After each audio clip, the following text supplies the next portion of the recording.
Mga kalungsod, dinaanan ko dito yung binlag ko no isang araw, sarado sila. Sarado sila, ayan. Sarado yung kanilang sidecar na may second floor. Ayan oh.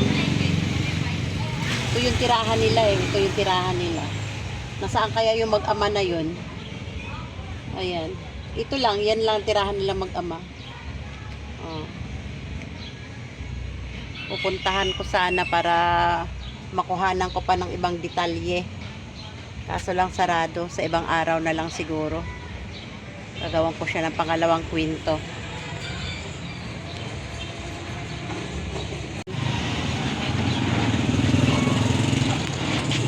May second floor pa si kuya eh. Ayan lang yung bahay nila. Sarado siya ngayon eh. Nasaan kaya yung mag-ama na yun? Nangalakal siguro yun, nangalakal.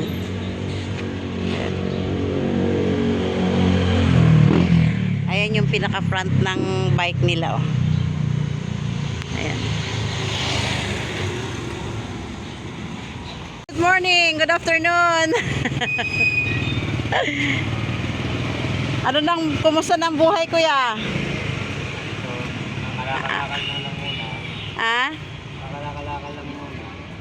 Pagka pinagbubukod-bukod, malaki bang kita? Ano lang? Kanya-kanyang ano yan, kanya-kanyang presyo. Ah, kanya-kanyang presyo. Oo. Bakal, ano lang yan. 15 lang yata ngayon. 15 ang bakal. May nakapagsabi sa akin kuya na dito lang daw kayo nakatira sa tabing kalsada. 2 taon na. 2 taon na? Nasaan ang mansion kuya? Ah, ito? Ito yung mansion nyo? So, ito yung bahay nyo kuya? Dito kayo nakatira, 2 taon na? Oo.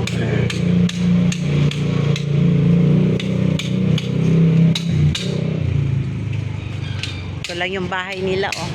Nandito lang sila nakatabi mga kalungsod nandito lang sila nakatira mga kalungsod sa tabi ng kalsada. Ayan. Palipat-lipat din kayo ng pwesto kuya, ano? Pero parang tingin ko parang dito kayo ngayon nagtagal. Mga 2 linggo. Mga 2 linggo na kayo dito? 2 linggo lang. 2 linggo lang. Ilang taon na kayo ya? 40. 40? Mas malaki ba ang kita sa ganyan kaysa yung mamasukan? Maliit pero mabilis ang pera. Ah, maliit pero mabilis ang pera. Oo. Bakit kuya ayaw mong mamasukan kuya? Mahina ngayon sa patero. Ah, nagsasapatero ka dati? Mahina ngayon ang gawang marikina ngayon. Ah. Matibay nga, mahina naman yung ano. Eh ano, yung ibang trabaho ya? Ha? Yung ibang trabaho, mag-apply. Traction, wala, kailangan may skill. Ah, wala bang kakayahan sa ibang trabaho ya? Meron na, pwede sa palengke, dishwasher. Mga dishwashing. Ah. Ano na, 150, 150. Mag-apply ng ng ibang trabaho na maganda-ganda. Walang Langanin, may bata. Ah, may bata ba? Ilang taon yung anak mo kuya? 4 na taon? Ah, ano siya mga kalungsod, single dad siya. Iniwanan na siya ng asawa niya. Ngayon yung anak niyang isa nasa kanya yung 4-year-old na nandyan natutulog ngayon dyan sa loob. Asawa ng iba. Ah, nag-asawa na ng iba yung asawa mo? Pareho lang kami. Asawa ng iba. So ayan lang, ito lang ang hanap buhay niya mga kalungsod, ayan lang. Sa isang araw kumikita kan man araw-araw? 300. Ah, sa isang araw 300. Eh kung sakasakali kuya, nitong Pasko, merong magbigay ng aginaldo, anong hinihiling mong aginaldo? Yan. Sariling sidecar. Ah, sidecar. Bakit hindi mo ba sarili yan? Inupahan ko ng 100. Ah, 100 linggo ang upa mo dyan. Hindi pa ako nakakabayad, may bagyo nung nakaraan. Ah, hindi ka pa nakabayad dahil may bagyo nung nakaraan.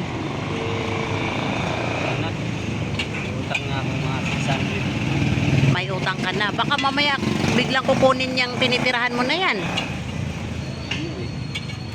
Pagka ano, sinisita, alis ka lang. Pagka alis, babalik, gabi. Pagka tinulak-tulak, mabigat. Hindi, ibig ko sabihin, sabi mo may utang ka na 600 dyan sa ano mo, mamaya biglang kukunin yan sa'yo. Hindi naman, ano lang kasi sa akin na pinagkatiwala. Pinagkatiwala na sa'yo. Basta, Kaya pumayag sila gawin ko yan na kubo-kubo. pero basta magbayad lang ng 100 sang araw. Kasi wala naman din mapag-iwanan ng may-ari niya. Walang garay yan.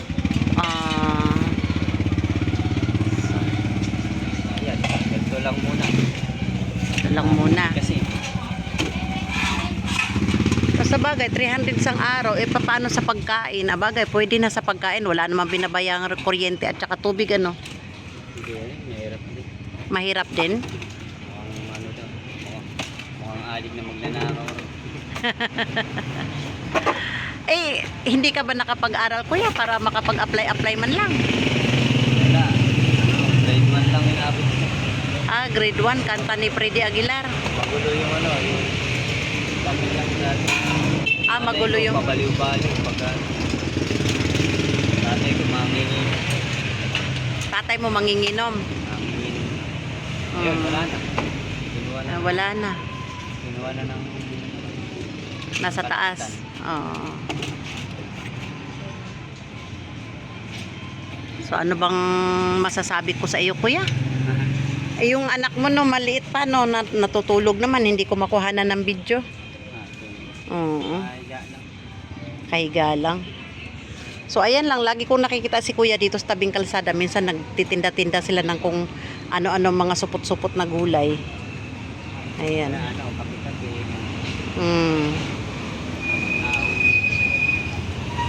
Sige, balikan ko na lang pagkagising yung bata, para makuhanan ko ng video, kuya.